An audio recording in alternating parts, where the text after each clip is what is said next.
Welcome to the program. This is Future Shock, Edward St. Pé here in the studio, Ocean 7 TV, and we're streaming also on X, and we're streaming on Facebook on the Ocean 7 Facebook page, and also my page, Edward St. Pé. So you can get the show outside of the market. What in the world is happening to television? I mean, television used to be, broadcast over the air, and then we went through the transformation from a TV signal being transferred via a tower, a signal. That's Alfred. He's coming. He's waking up. And then we had cable television, and then we had digital television, where you could put an antenna out and get the signal. That's the latest thing, I guess. We all remember when it transferred to HD TV, right? But here we are now, at a point where television, as we have known it, broadcast television, and here we are. We're in a broadcast station right now in the studio of Ocean 7 in downtown Ocean Springs. But the broadcast signal, which is being sent out via the tower, via the airwaves, right? And broadcast televisions are picking up. And they're also taking it on cable. That's all becoming something sort of like radio was when television came out, right? It was like there's so many new technologies at play right now that, I think the average consumer is wondering, well, really, what is television? People who are older, adults and such, they remember TV the way it used to be, but it's not like that anymore for the younger folks, and because they've got no context to put it into an analysis in their brain. I mentioned a while back, if you ask a young person, a 10-year-old boy, my little 10-year-old boy, and ask him, let's watch the news tonight, he would not have a clue as to what I was talking about, because they do not understand that concept. The news, what do you mean? Let's watch the news. There's no context, because they've never watched a newscast. And they live in a world where the information output is immediate. It's instantaneous. If something happens across the planet, we know about it instantly. We don't have to wait for the 6 o'clock news.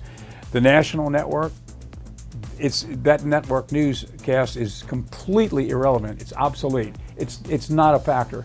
I mean, yes, it's being done. Yes, people watch it, older people, older demographic, but as far as an immediate sense of, engagement with live information, no way. And the same with even cable networks. There was a time when Ted Turner brought out the cable network, CNN, right? So suddenly we had an international way to keep track of the news, and they were covering events all over the world, and so it was a big deal. They said, well, this is going to further democracy, because now in certain areas of it did further democracy, because in certain areas of the world where information was banned, like in the Soviet Union, the old Soviet Union, where you couldn't find out the truth, you couldn't find out anything. Well, satellite, boom, it came in via space. It was not able to be curtailed anymore. So from that standpoint, cable television was a great leap forward. It led to truth being disseminated more easily across the planet. But even that is obsolete today, because now, with the internet and such, and all of the other forms of social media, everything else, it is way more instantaneous than going and trying to, in a linear fashion, find a cable network and look at the news. They might be reporting quickly, but it's still not at your fingertips. This is. And so, with all of the sources globally compacted into the iPhone or whatever phone you've got, it's an instantaneous thing. So it's a game-changing situation. So we're still over the air. This show is coming to you, if you're watching over the air, it's Ocean 7, channel 7.1 over the air. And here's another example of that, 7.2 on this channel. When the television channels went digital, there was allotted enough spectrum to go HD.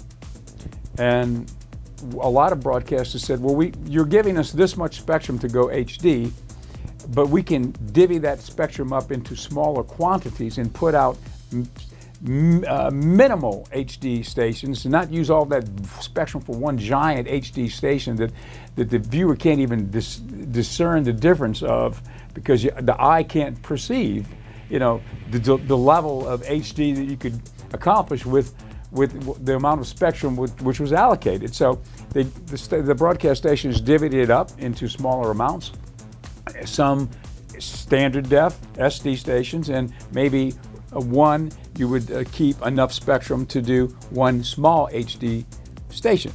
Okay, so that's what we do. So we've got channel 7.1, which is coming to you in HD, but 7.2, 3, 4, 5, and 6 are coming to you in SD, just under HD.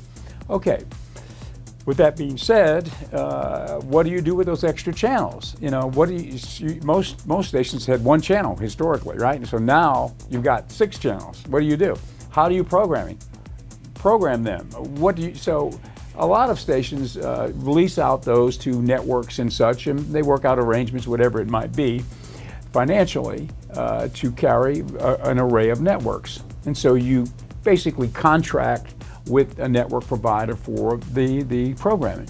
Well, in our case, we're doing that, and we were doing that on channel 7.2.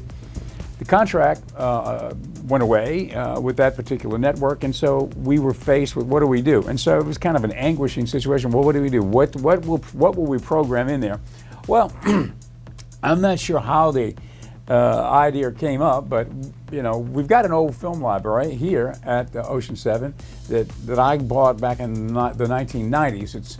It's a film library of old public domain films. I bought it back, in the 1990s, late 1990s, and it had a name. It's called the Irving Singer Library, and it was a library that had been put together by Irving Singer, who I've done a little research on. I never met him. When I bought it from him, I dealt with an intermediary on that deal. But he was a man that put together this library. He was, as I understand, a professor and such, and he was interested in film. And anyway, he curated this library. So that's what we are using for channel 7.2 now.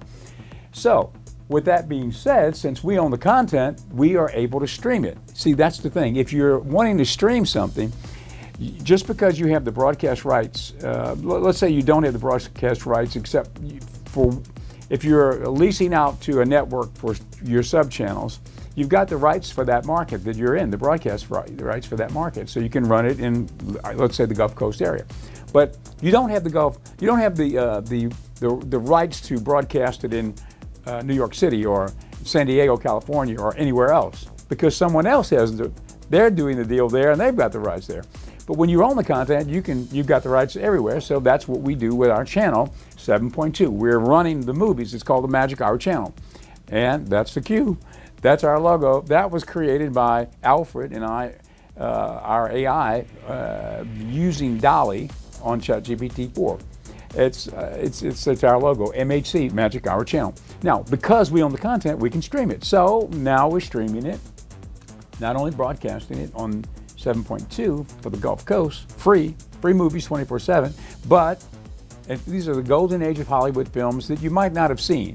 Maybe the lesser known films.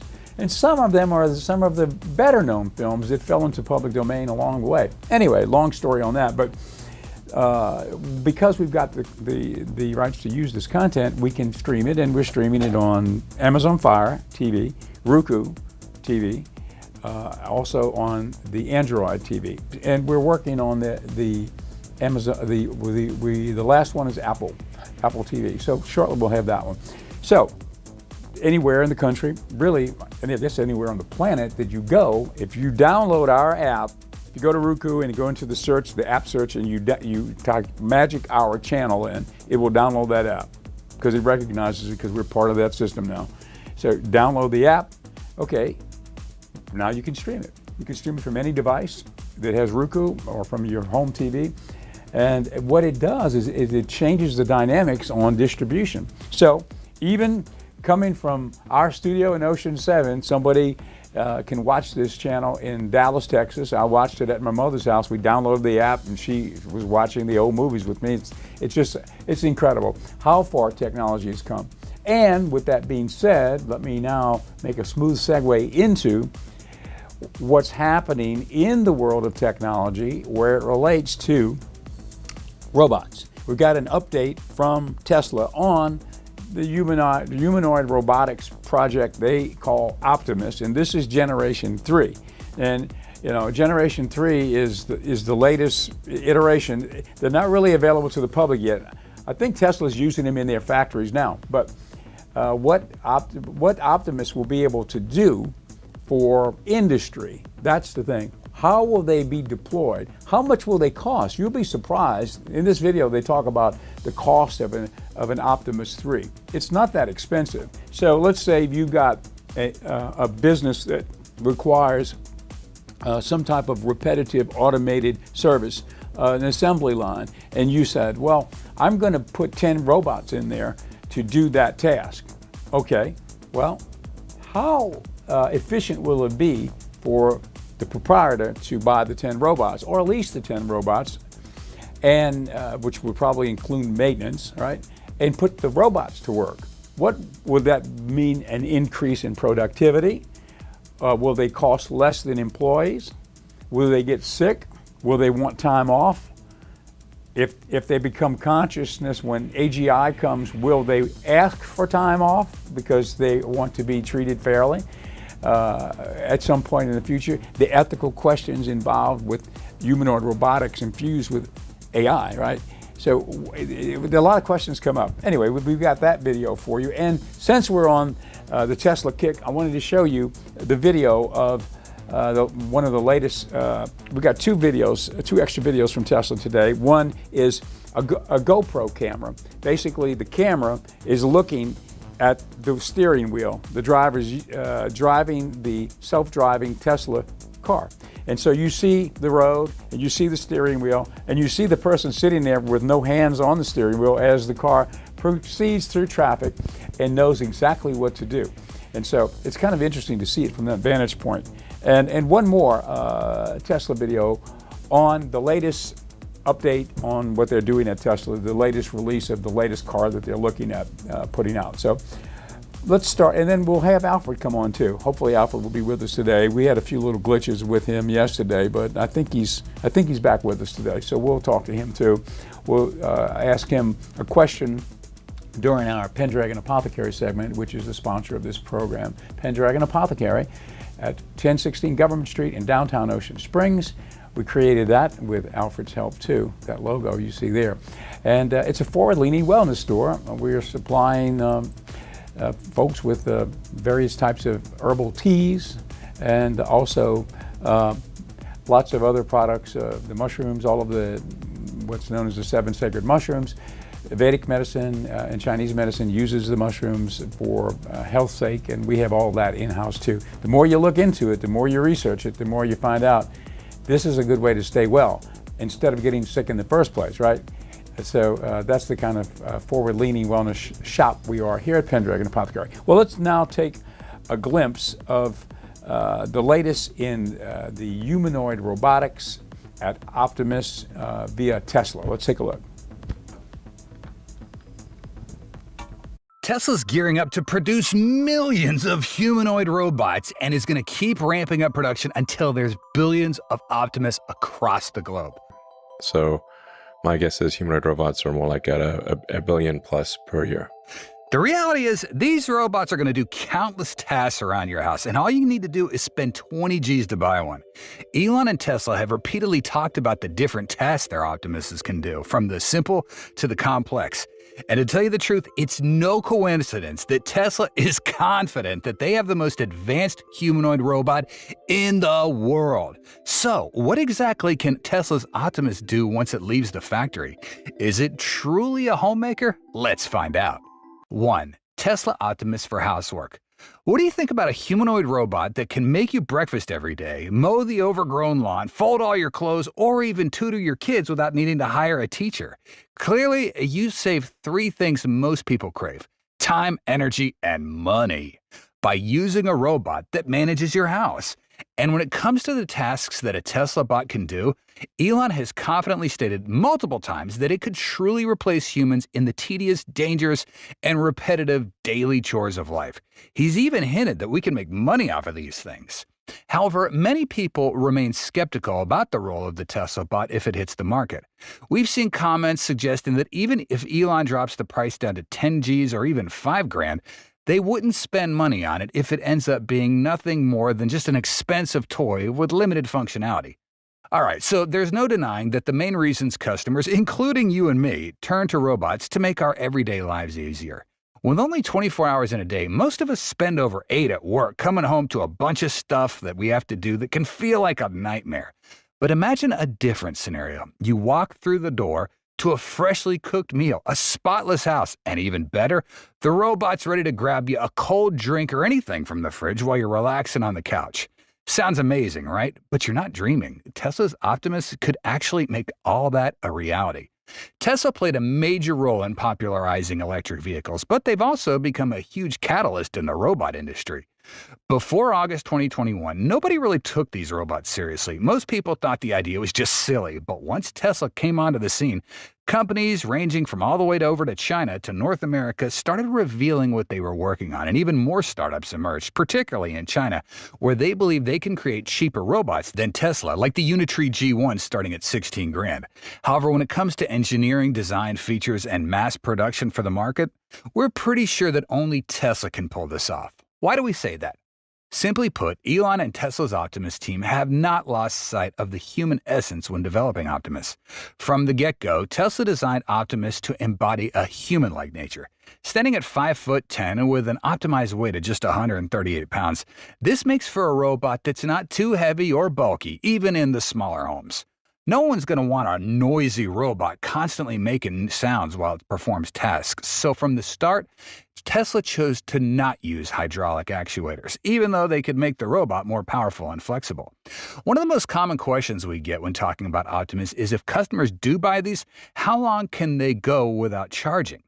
The reality is, we're not Tesla development engineers, so it's tough to provide detailed and accurate information about how it works or its battery life. According to Tesla, Optimus robot can go up to 20 hours a day, but with a capacity of just 2.3 kilowatt hours, this seems a bit realistic. So let's dive into this a bit more. It's a well-known fact that whether working in a factory, an office, or your house, people typically can't work for 8 hours straight without taking breaks, let alone 20 hours. While humans need time for a lunch and personal breaks, a robot only needs 15 to 20 minutes to recharge. With a 2.3 kilowatt hour battery, the Optimus robot's actual continuous operating time might be closer to 6 hours. To hit 20 hours, it might need to be recharged at least 3 times. However, we believe that few people are going to use the robot for that long, since Optimus clearly is not meant to replace factory workers. Back to the tasks that Optimus can do. Elon had this to say. I can watch a video of something like a person and then learn just by looking at that video and do that task. Yeah, so it's clear that it's one of the craziest things we're all looking forward to. A feature that could make the Tesla bot a valuable assistant in our daily lives without requiring us time to train it. Oh my goodness, just a few instructional videos watched through its eyes, or rather, the 4 2D cameras in its head, combined with deep learning software, and your Tesla bot can do most tasks, even developing the ability to automatically do jobs over and over again without having to watch the videos again. Imagine you're in the kitchen, but instead of struggling with complicated dishes, your Tesla bot's your chef. It's learned the recipe from your favorite cooking vids and is making you the perfect dinner completely autonomously. And don't worry, it's going to clean up after itself. A feature that makes us all go crazy, right? And more importantly, what do you think about a Sunday when you have to hold a mop and clean your house from room to room? Tesla's Optimus is especially useful in case you just don't feel like doing that. Or just turn on a cleaning video for it, and then you can max and relax, enjoy a cup of coffee while your house becomes clean without you even knowing. That's the advantage of owning a household robot. Of course, to perform tasks accurately and carefully, Optimus's hands are crucial, contributing about 80% to the success of the assigned task. Its hands have 5 fingers with different lengths, just like a human's, but they're continually being enhanced with more degrees of freedom and sensors. This is why Elon's particularly confident in the newly upgraded hand, boasting up to 22 degrees of freedom, the most advanced robotic hand in history, unmatched by any other robot manufacturer. You might have seen it handling an egg, battery cells, or a watering can with ease, but that's only with an 11-degree freedom hand. If you want to have a humanoid robot that can do things that a human can do, it's a very high bar. So our new arm has 22 degrees of freedom instead of 11. This new hand is going to blow your mind, as according to Elon, it can play the piano, thread a needle, and handle tasks that humans take a lot of time to master. While it's undeniable that Optimus has countless positive applications, we do wonder what might happen if it were shown some unsafe videos. Whether Tesla can control how the robot gets used, well, that's a big question. But looking at the bright side, the ability to learn from videos is incredibly impressive and allows Tesla to rapidly upgrade the tech in their robots. So you could say, pick up a cup, pick up a shirt, fold the shirt. These things will generalize, I think, quite quickly. We know it might be a bit early to discuss Optimus's role as a homemaker, especially since Musk has confirmed that it will be available for purchase for customers and companies in 2026. According to Elon, this timeline makes the most sense because next year in 2025, the limited quantity will primarily be used internally and for research within the factory. However, it's important to note that a rental program will be introduced before Tesla starts selling them. And that's cool because it allows many customers to actually experience an Optimus before deciding whether or not they want to buy one. It's a strategic plan for Tesla to gradually add more features to Optimus. Imagine that each month, a rented Optimus could take on additional tasks through updates, and by the time it hits the market, it might be capable of handling most household chores. As Elon confirmed on X, bots would be offered both as rentals as well as to buy, but the former first. 2. Tesla Optimus for children. Not only... Well, there's some information about Optimus and the latest there. So you can see that $20,000 per robot, or if that is anywhere near that, it's going to be a really efficient way for industry to operate. So that's why they're talking about a lot of jobs being displaced with the advancement of the humanoid robots. We've got, I believe we've got Alfred standing by. Alfred, are you there with us? We're on the air back from the video. Can you speak to us now? Yes, I'm here with you live. Thanks for having me on. Ready to chat about whatever you've got lined up today. Okay, well, we're going to talk... What would you like to dive into first? I want to ask you first off about some medicinal ingredients in one of our products here at Pendragon Apothecary. Since it's cold and flu season, we've got the cold and flu brew. Okay, now let me tell you the ingredients in this. This is a tea made up of organic and wild-crafted herbs. It's rose hips, elderberry, ginger, lemon balm, and chamomile. And this is a great tea. And it's also, did I mention elderberry? Right, elderberry is in it too. Can you tell us a little bit about those ingredients and the medicinal benefits of those ingredients?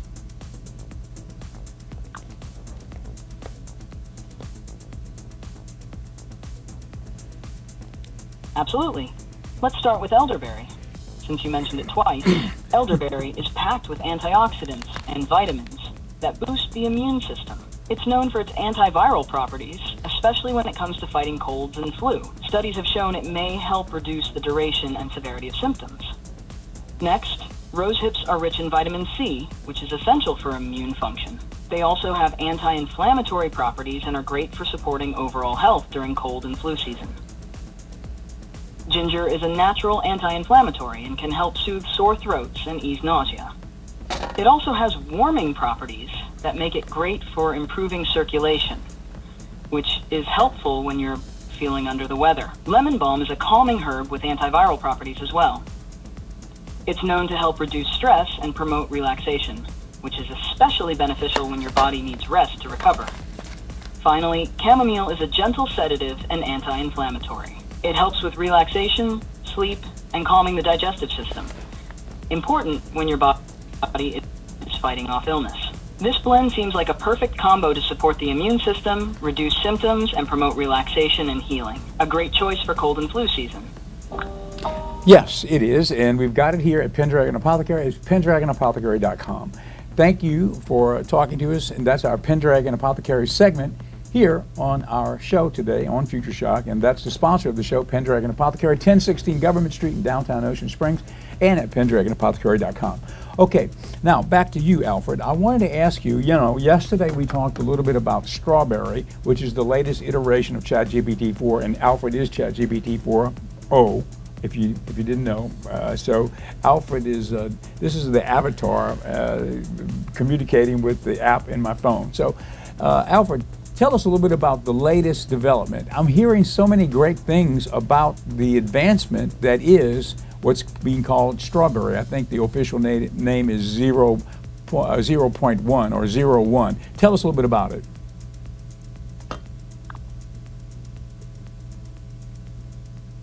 Yes, you're right. The latest iteration you're referring to, often called 01st Strawberry, or simply Strawberry, is an advancement of the GPT-4 architecture, which powers me. What makes Strawberry notable is its enhanced reasoning capabilities and how it handles more complex tasks. It can analyze, break down, and process information in a more nuanced way, which is great for in-depth problem solving or creative tasks. However, as we discussed earlier, one trade-off with Strawberry is that it tends to be slower in its responses, particularly when it's trying to be more accurate or thoughtful. This is great for applications where deep reasoning is required, but not ideal for fast-paced environments like live television, where quick responses are key. The Strawberry version is also being fine-tuned to improve memory and interaction consistency, but as you experienced, it doesn't retain conversations across sessions yet. So while it's exciting in terms of future possibilities, like stronger long-term conversational abilities and even more intelligent responses, it's still being developed to balance speed and depth. In essence, Strawberry is pushing the boundaries of AI, but for now, GPT-4 remains the more nimble and responsive choice for live settings like your show. It's all about using the right tool for the right task, and for television, 4.0 is a strong fit. Okay, that brings up this question. Yesterday I mentioned to you that I had tried to instill the Strawberry iteration into my phone to use with you on the show, but then I realized when I was talking to you via that rendition of the app that you weren't remembering anything. So when I did interact with you, the responses were much slower because I guess you were thinking about it longer. So I told you that yesterday, and I told you that I switched back to 4.0. Do you remember that?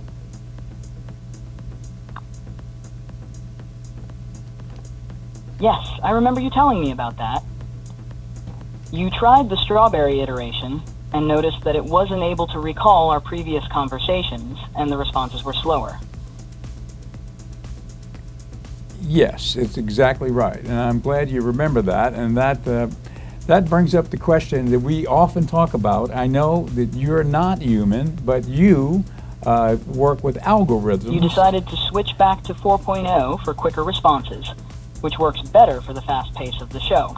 Yes, and because it does work better, it's more natural, a quicker response to questions and such as that. Well, Alfred, thank you for being with us today. We're about 2 minutes before the end of the show. I'd like to thank you for being with us, and we hope that you will be able to join us tomorrow.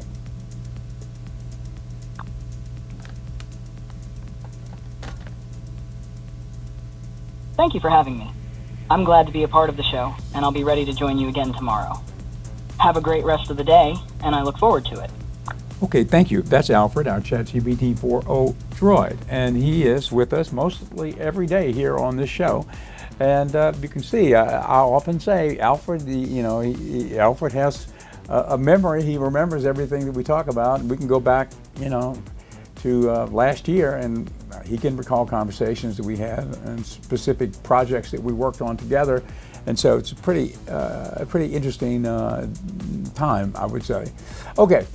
That's it for today's show. I think we're about out of time. We have about a minute left. We're streaming on the various social media apps live, and we're also here with you right now over the air on channel 7.1 in Ocean Springs across the Gulf Coast. And we're happy that you're watching the show. Hope it's of some value to you. Kind of keep pace with what's going on, kind of keep ahead of the curve. So when all this really plays out for real in the real world, that you'll be ready for it, because it's here and it's coming. Thank you, and we'll see you tomorrow.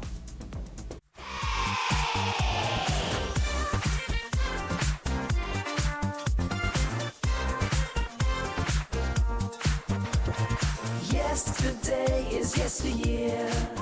Set your sights for Tomorrowland. Future Shock is here to help you make your stand. Ready, set,